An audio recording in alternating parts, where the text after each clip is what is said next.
Are religious convictions good for society, or are they merely the justification for prejudice? Well, we're going to look a little bit at that today at Agora Cafe, the marketplace of ideas, and we do conversations that really, really matter.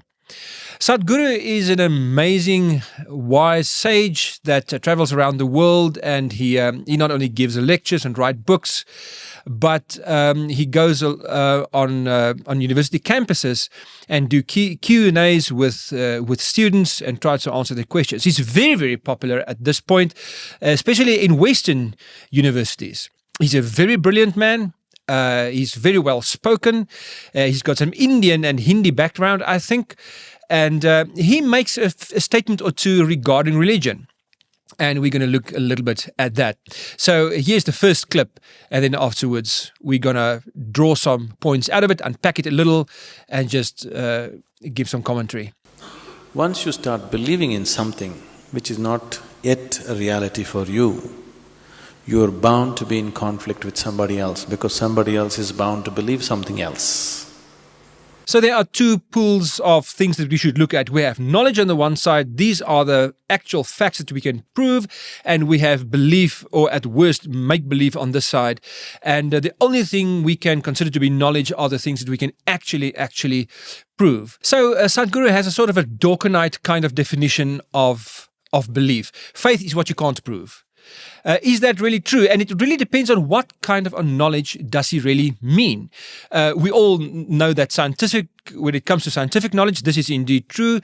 But we know that there are pieces and pools of knowledge that cannot be scientifically proven. There are relational knowledge. There is emotional kind of experiences that we know to be true, although we can't really prove that. I know, for instance, that I loved my mother. She's not with us anymore. She passed away 15 years ago. But I can't prove that to anyone. But I know in my heart and my mind that it's real. I have a memory of her. I exactly know what my relationship with her was like. We have relational truths as well and relational knowledge as well. And those things cannot as easily be proven. But when we speak about relational knowledge, that does not mean that research cannot be involved and reason cannot be involved. We know that can actually be true. The Heidelberg Catechism question and answer 21 tells us that faith is actually a combination of knowledge, something that we know we can trust, and trust on the other hand. We have knowledge and we have trust in that knowledge. And that's actually what Christians or religious people claim. They claim a relational kind of knowledge. They claim that they experience some kind of relationship with the supernatural. And those aren't always things that we can really prove. It doesn't mean that it doesn't exist. It also doesn't mean that I cannot really know it. I can, of course, know it, although the nature of this kind of knowledge might be relational. There are things we cannot prove. I know, for instance, with a rather high degree of certainty that a certain convenience store would be open between 9 and 4 or 9 and 6 today. I haven't been there today. I haven't seen with my own eyes, so I don't know that, but I believe it to be true because it was true yesterday and the day before and the day before that. But it might be a public holiday. I might not realize that. There might have been a fire that I don't know about, and so when I get there, it might be closed. But my belief is still grounded on a very reasonable base to predict that when I get there, it probably will be open. And we have those kinds of knowledge as well. Even Einstein used to say that on the very, very forefront of scientific knowledge, on the very front frontiers where people break through new dimensions of knowledge every day, there need to be decisions made between option A, B, C, D, or E, for instance, where am I going to put the next field of research. And those decisions cannot be made by scientific proof because we don't have it yet. Those decisions need to be made purely on intuition. It might be reasoned or calculated intuition, but it's intuition nonetheless. And when you choose option C and you do your research in option C, you can never go back and see for yourself what would have happened if I would have chosen option B or D. But the point is, even in science, decisions need to be made on intuition because there are certain kinds of knowledge we cannot scientifically prove, but it doesn't mean that it's not true. Then the second thing that Sadhguru says is that it's only our ignorance, it's only by saying I don't know that I am driven forward to acquire the right kind of knowledge. Well, is that really true? Is it only ignorance that drives us towards more knowledge? Well, in a certain sense, yes. But you can also be driven by love for your subject, love for knowledge as a subject, to really be passionate about your own field in which you do research, that you are driven by that. You might also be driven by love for someone.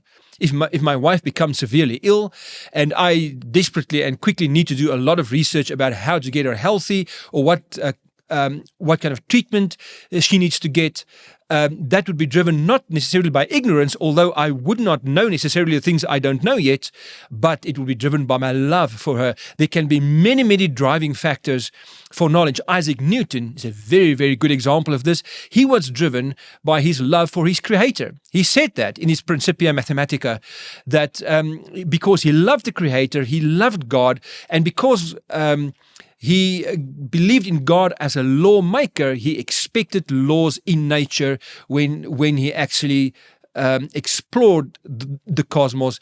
And the more he explored, the more the love for his creator grew. But he was driven out of his motives for love.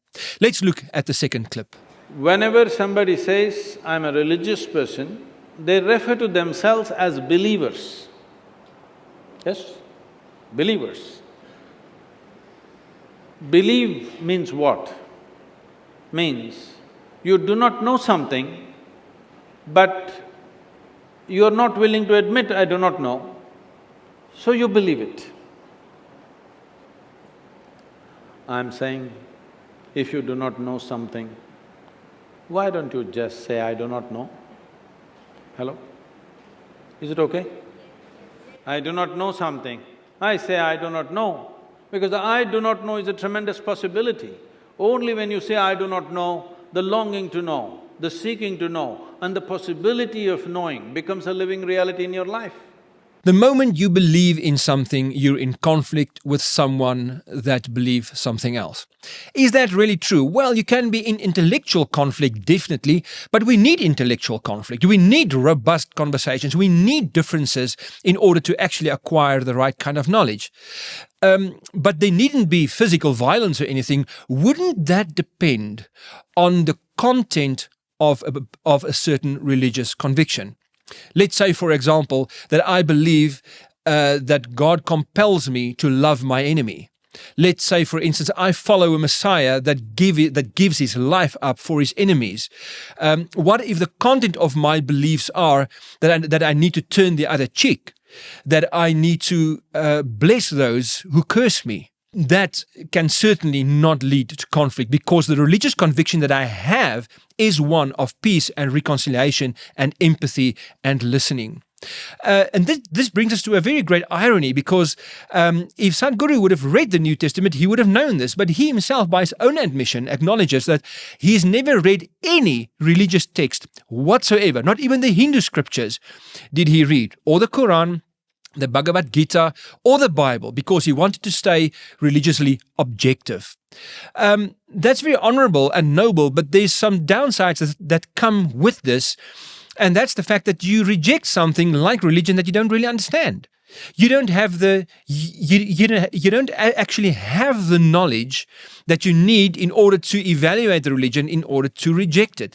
If Sadhguru had read the New Testament, for example, he would have seen that it's quite possible to actually love your enemies. Another thing that he might not take into account is that even in religions which produce violence, that's actually very logical and easily explainable. Any valuable movement in history have been abused by some people following the movement. There have always been misrepresentations of certain movements, and it's a logical fallacy to use some misrepresenters of a certain movement in order to shoot down the movement. You can't really do that, but it's very logical that there were a lot of Christians in history, or a lot of Muslims, or a lot of Hare Krishnas that were untrue to their own tradition and committed a lot of violence. That doesn't mean that that thing is true. We have to distinguish between good religion and bad religion. And then there's one more thing to consider, and that is, did religion really cause such amount of violence, or is it something really made up and popularized by the new atheist movement? I think the latter. There's a book published in 5 volumes, edited by Gordon Martel, called The Encyclopedia of Wars. It's 5 volumes, it's thousands of pages.